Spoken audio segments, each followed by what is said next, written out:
এই যে দেখেন আমাদের ফার্স্ট কবুতর, যারা কবুতর খাচ্ছে করে সুন্দর করে। পাখি দুইটা ছোট আছে, এই যে ডালার কবুতর।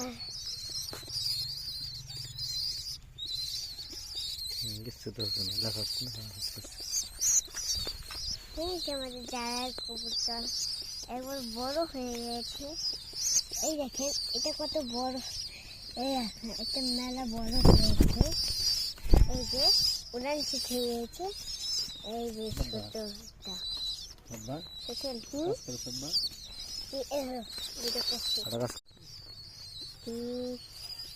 এই যে দেখেন আমাদের ফার্স্ট কবুতর, যারা কবুতর খাচ্ছে করে সুন্দর করে। পাখি দুইটা ছোট আছে।